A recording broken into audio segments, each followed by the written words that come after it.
J'aimerais vous raconter l'histoire de deux jumeaux. Ils étaient parfaitement identiques, on pouvait même les confondre, mais ils avaient une différence de vie. L'aîné était un homme juste, était un homme qui craignait Dieu, un homme de prière, un homme qui vivait dans l'amour et dans la maîtrise de soi. Mais, contrairement, le cadet était un brigand. Il aimait bien aller dans les boîtes, sortir avec les femmes, prendre de la bière, jouer au casino. Il aimait bien ça. Mais chaque fois, son grand frère lui annonçait la parole et lui disait, « Petit frère, la vie que tu as choisie n'est pas bonne. Elle finira par te créer de sérieux problèmes. » Le petit frère était têtu, il aimait bien la vie. Mais un jour, alors qu'il était ivre, il est allé dans un casino et il avait perdu. Sous l'emprise de la colère et de la bière, il prendra un couteau et il poignardera quelqu'un. Et cet homme est tombé raide mort. Il a couru et les gens le poursuivaient. Au lieu de courir chez lui, il est allé vers la maison de son frère. Il a frappé à sa porte. Son frère a ouvert, a regardé par le trou de la serrure et il a vu que c'était son petit frère. Mais il a vu derrière lui aussi, on le poursuivait. Il a vu sa robe pleine de sang. Au lieu de le juger au travers de la porte et de lui dire « Non, tu vas me créer des problèmes », le grand frère a ouvert la porte. Quand le petit frère est entré, il a refermé derrière lui la porte. Et le petit frère a dit « Grand frère, j'ai tué. Grand frère, j'ai tué. Regarde ma robe, elle est pleine de sang. On me poursuit, on va me tuer. » Sans le juger, sans dire quoi que ce soit, le grand frère n'a dit qu'une seule chose. « Enlève ta robe et donne-la-moi. » Ils ont échangé de robe. Le grand frère a pris cette robe ensanglantée et il lui a donné une robe très blanche.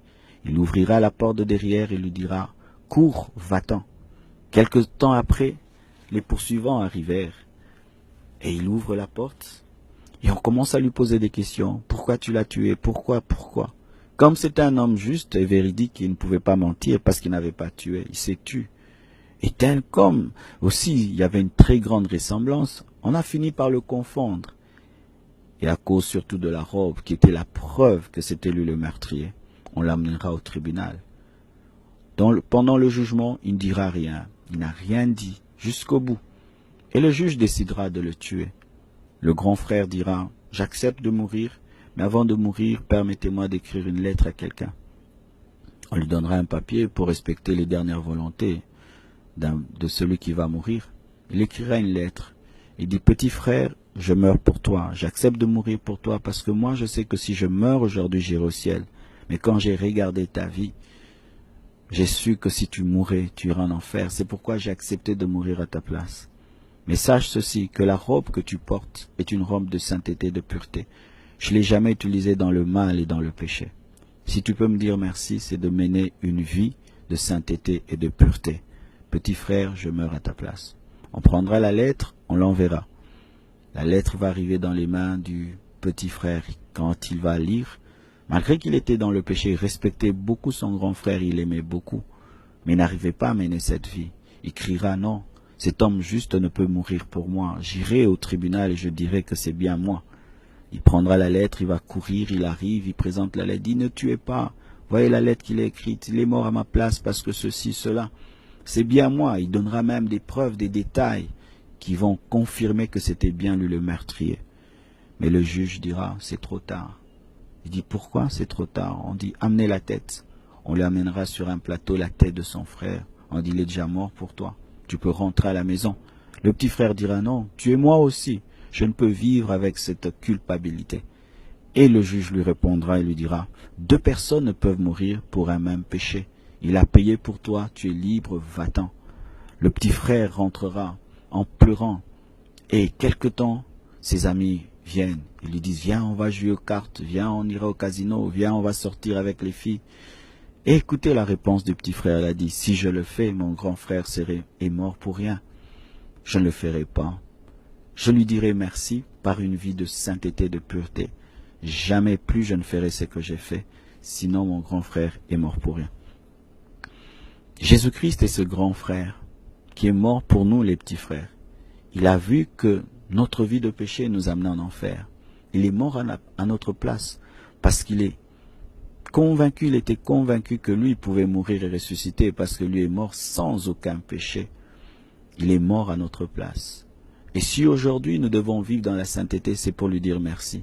Pas pour mériter son amour, parce que personne ne mérite l'amour de Dieu, mais pour lui dire merci. Bien-aimé. Et malgré cet amour qu'il t'a manifesté, tu demeures dans le péché, tu vis dans le mal. C'est comme si ce jumeau, après que son frère soit mort pour lui, puisse céder à ses amis et oublier que son grand frère était 4 mètres sous terre parce qu'il l'avait aimé. Bien-aimé, n'oublie jamais que Jésus-Christ t'a aimé. Il t'a aimé au point de donner sa propre vie pour toi.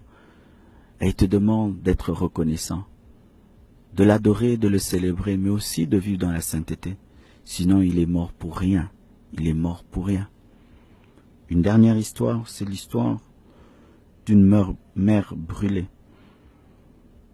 Dans une ville, il y avait une femme et son enfant. Et chaque fois qu'il y avait une fête d'anniversaire, le fils chassait sa mère. Et lui disait, maman, va-t'en, c'est la fête des enfants. Année après année, à chaque anniversaire, le fils chassait sa mère. Et un jour, sa mère lui dira, je sais pourquoi tu me chasses. Tu me chasses parce que je ne suis pas belle. Tu me chasses parce que je suis brûlée, j'ai le visage brûlé, n'est-ce pas? C'était vrai, mais le fils ne pouvait le dire, de peur de blesser sa mère.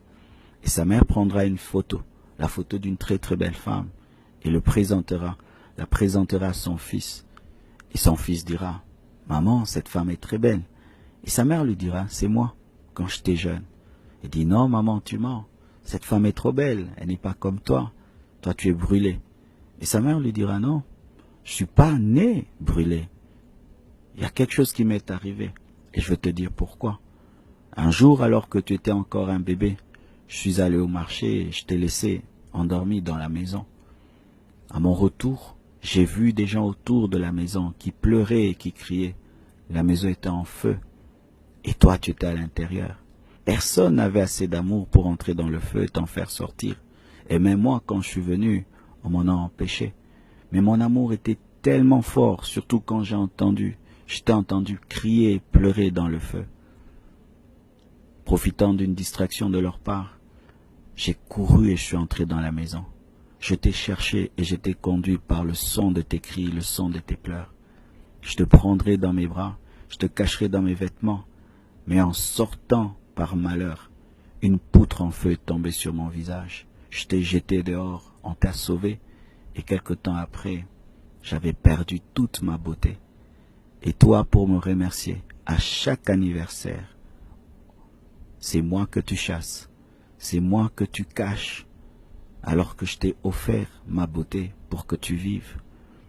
Son enfant pleurera et dira, maman, excuse-moi, j'étais le fils le plus ingrat de la terre. Mais je te promets qu'à mon prochain anniversaire, ce sera toi qui seras à l'honneur. Et c'est ce qu'il fit. L'année suivante, c'était pas le gâteau en premier qui était présenté, mais c'était maman. Je vous présente ma mère. Et quand il a présenté sa mère, ses amis étaient stupéfaits de voir sa laideur. Et il dira, elle est la plus belle de toutes les femmes parce que elle a offert sa beauté pour son fils. Et je ne pense pas que vos mères pourraient faire ce qu'elle a fait pour moi. Maman, tu es la plus belle de toutes les femmes et merci de m'avoir aimé à ce point. Il en est de même pour Jésus.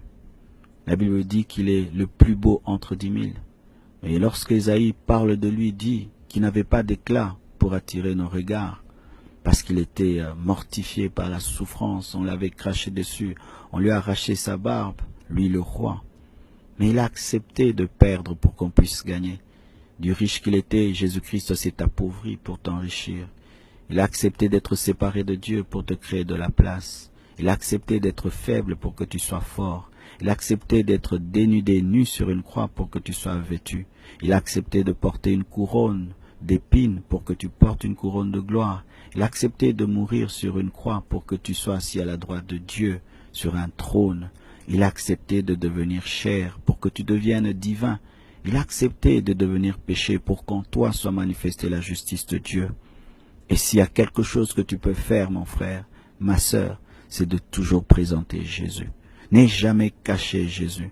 Même s'il arrivait que tu te retrouves dans un endroit où c'est une honte de dire qu'on est chrétien, de dire que c'est une honte de dire qu'on est serviteur de Dieu, c'est à cet endroit-là que tu dois brandir le crucifié, brandir la croix et dire, Si je suis ce que je suis, c'est l'œuvre de la croix. Même si le monde aujourd'hui se moque de la croix, se moque de Jésus.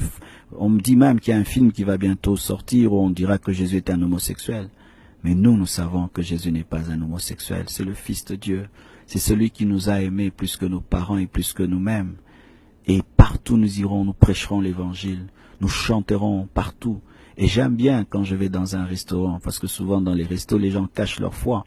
Et ils prient à la maison avant de manger, mais quand ils se retrouvent dans les restaurants, et là ils mangent directement et prient dans leur cœur. C'est l'endroit où j'aime prier avant de manger ma nourriture, pour dire à tout le monde, je suis chrétien et je suis pasteur, je suis serviteur de Dieu. Je n'aurai jamais honte, comme ce garçon, j'aurai jamais honte de Jésus. Présentant Christ dans nos universités, partout où tu travailles, même quand tu voyages en Europe, il n'y a pas un Dieu du Congo, un Dieu de l'Europe, partout tu iras. Parle de Jésus aux riches, aux pauvres, aux intellectuels, aux analphabètes. Parle même parmi les gens qui sont snobs, au point de ne pas vouloir entendre parler de religion ou parler du christianisme. Parle de Jésus parmi les musulmans, parmi les athées, parmi les occultistes.